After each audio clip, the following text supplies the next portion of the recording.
Welcome to this explainer. When we picture historical wilderness survival, our minds almost always jump straight to things like hunting, foraging, or building shelters, right?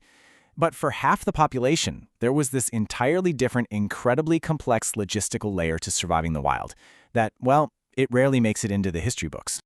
So it begs the question. Modern audiences usually assume that getting a period in a medieval forest, out in a rugged agricultural field, or on a months-long pilgrimage was just an unmanageable nightmare. I mean, without elastic, without pharmacies, and without disposable products, how exactly did they survive the elements?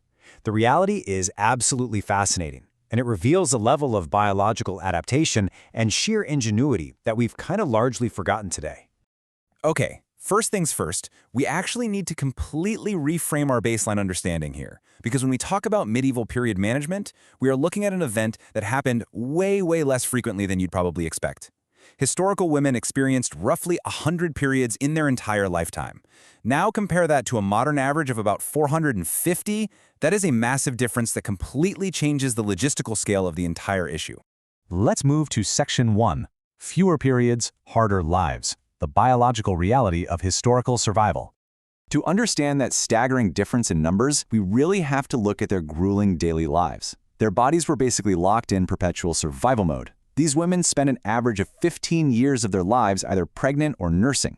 Couple that with severe malnutrition, the intense physical stress of manual labor, and generally lower body fat, and their biological systems simply suppressed menstruation for incredibly long stretches. Actually, girls back then often didn't even start their periods until they were 15 or 16 years old. Their bodies were just too busy trying to survive the harsh environment to prioritize fertility cycles. Moving on to Section 2, Nature's Superabsorbent, moss. Foraging for the perfect period product. Now, when those sparse periods did finally arrive, women had to turn to the wilderness itself for some pretty ingenious survival solutions. Enter sphagnum moss. You've probably walked right past this stuff in the woods a million times without a second thought. But historical European and indigenous women were actively foraging this plant. It is a literal biological marvel. It can absorb up to 25 times its dry weight in liquid. And not only that, but it has natural antimicrobial and antiseptic properties that help prevent infections. It was so incredibly effective that centuries later, during World War I, medics who ran out of cotton actually used this exact same moss to pack surgical wounds. So the crucial takeaway here is that our ancestors were actually the original pioneers of the zero-waste movement. They were utilizing these highly effective, entirely free materials directly from nature. They didn't just stop at moss either. They used raw sheep's wool, which contains natural, water-resistant lanolin on the outside, alongside highly absorbent linen rags, often called clouts. And they had to plan ahead, right? They'd harvest the moss in the dry autumn and the wool in the spring. They essentially created a completely biodegradable zero-waste system centuries before it became a modern environmental necessity. Which brings us to Section 3, the menstrual girdle, engineering a 600-year survival solution. Okay, having absorbent moss and linen is great, but how do you actually keep it in place while you're out harvesting crops or hiking through the wilderness? Well, it starts with a pretty wild fact. Medieval women completely lacked underwear. They basically wore a long linen chemise straight against their skin, and that was the whole shebang. No elastic, no panties. So they designed the menstrual girdle. This was essentially a hidden harness system. They tie a cloth or rope belt super tightly around their waist, attach a pouch filled with moss or folded linen, run it between their legs, and then hook it securely to the back of the belt. It's basic, but it's brilliant engineering that kept everything totally secure during heavy physical labor. And the design was so effective, it remained virtually unchanged for like 600 years. All right, Section 4, Bleeding in the Wild, Navigating Periods Across the Social Divide. Of course, your specific wilderness survival strategy heavily depended on exactly where you sat in the social hierarchy.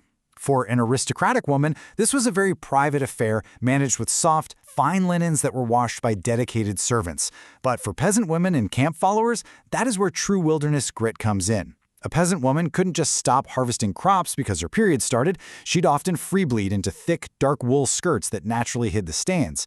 And camp followers, who literally trailed armies across vast, rugged countrysides, had to manage their periods by desperately scavenging old tent fabric or leaves, washing their rags in freezing streams between long marches.